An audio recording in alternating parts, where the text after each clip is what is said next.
Ezra chapter 4, verses 1 to 3 records that the enemies of the Israelites approached Zerubbabel and other leaders and expressed their willingness to rebuild the temple and worship the Lord together. The adversaries mentioned in the scriptures had something to do with the Assyrian kings after the northern kingdom was destroyed. One of them was Esarhaddon.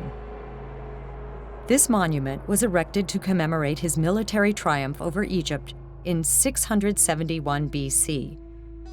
Esarhaddon holds a scepter and 2 ropes in his left hand. The end of the ropes hook up to the lips of 2 captives who kneel beneath him. Interestingly, the image of Esarhaddon is disproportionately huge, while the images of the 2 captives are much smaller. Obviously, the sculptor deliberately wanted to exalt Esarhaddon. These adversaries should be the descendants of the alien residents who migrated to the land of Canaan by Esarhaddon after the northern kingdom was conquered by Assyria. These statues of that era depict the rulers, nobles, and officials in the Middle East, giving us an image of these foreigners. As for their beliefs, they feared the Lord, but also served their carved idols, as described in 2 Kings chapter 17, verse 41. But Zerubbabel the governor, Jeshua the high priest, and the heads of the families saw through the pretense and their insidious motives to disrupt and control the Israelites by their volunteering involvement.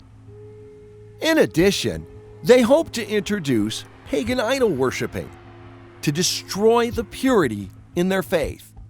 Therefore, Zerubbabel refused their request. Ezra chapter 4, verses 4 to 5 records these adversaries did not give up. They intimidated and threatened the Israelites in Jerusalem and made them afraid to participate in rebuilding the temple.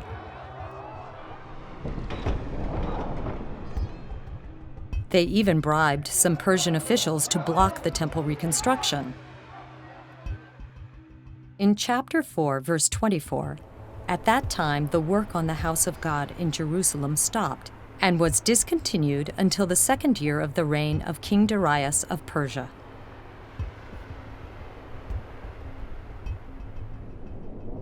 Bible scholars believe that the reign of Cyrus in chapter 4, verse 5 suggests that the project stopped from 536 BC until the 2nd year of the reign of King Darius I, that is, 520 BC. The project stopped for a total of 16 years. The events of chapter 4, verses 6 to 23 tell of things that happened 30 years after the temple was rebuilt. They speak of how those non-Israelites continued to accuse and persecute the Israelites against their building of the walls of Jerusalem in the times of King Ahasuerus and King Artaxerxes. Verse 23 mentions that they used force and power to cease the project. Nehemiah chapter 1, verses 1 to 3 points out that the walls of Jerusalem were broken down and her gates were burnt by fire. This confirms the records of the book of Esther that persecution against the Israelites had been actively plotted all the time. The temple building project was then suspended. Besides the external obstructions, there were also internal problems of the Israelites. Let's take a look at the last 4 years of that period.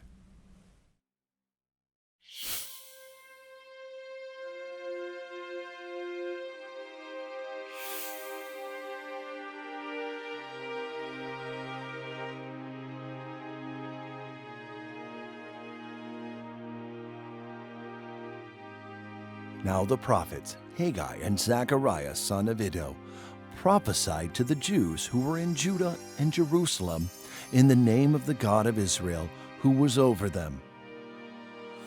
The word of the Lord came by the prophet Haggai, saying, "Is it time for you yourselves to live in your paneled houses while this house lies in ruins?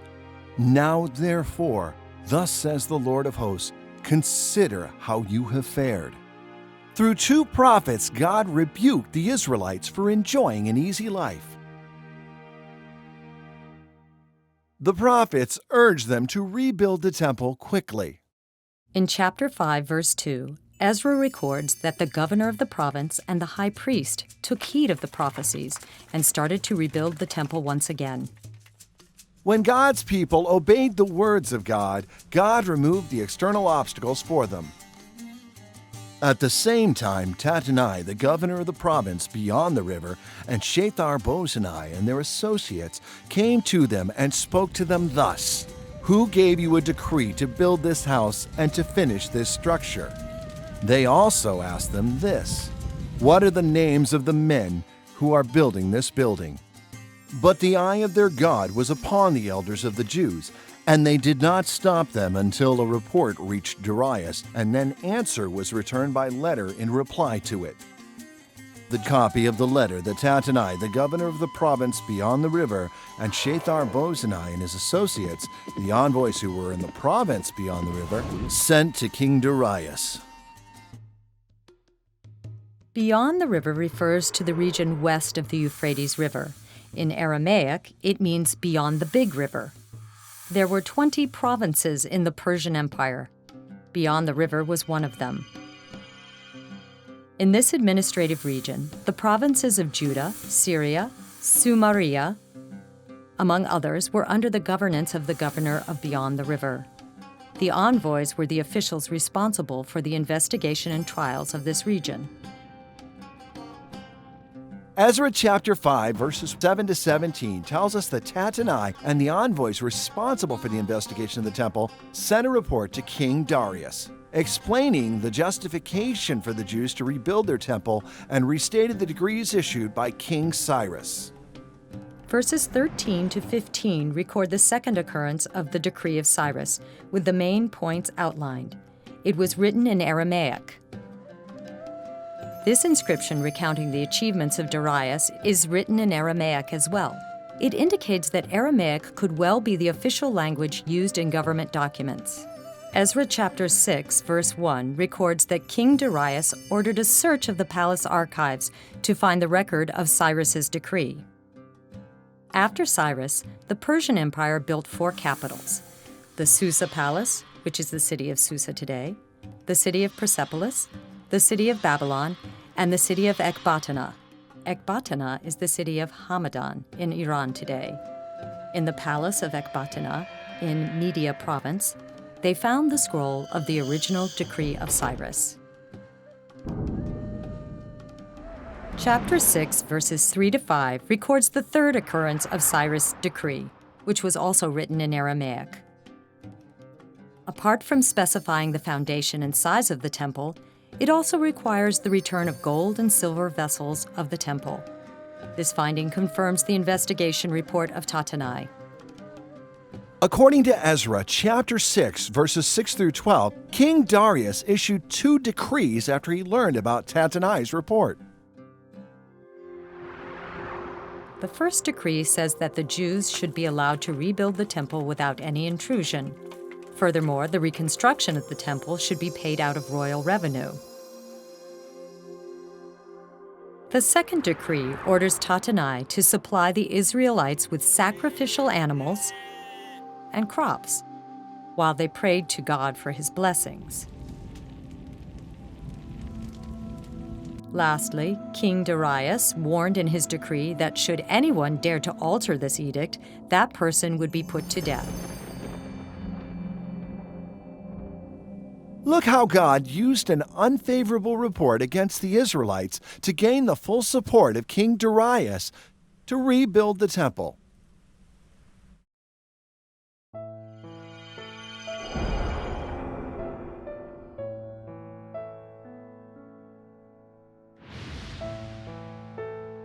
Ezra chapter 6, verse 15 says, "On the 3rd day of the month of Adar, in the 6th year of King Darius, in 516 BC, the Jews of the first return eventually rebuilt the previously destroyed temple."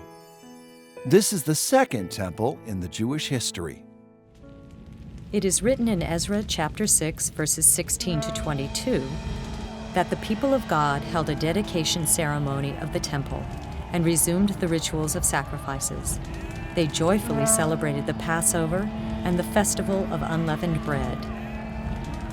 They also reinstated the temple duties and shift of priests and Levites according to the Book of Moses. We can learn from this history that Christians should not be discouraged when we face difficulties.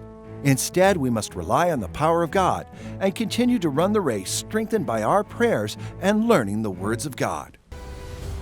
At Spring of Water International Ministries, we invite you to journey with us, giving seed to the sower and bread to the eater.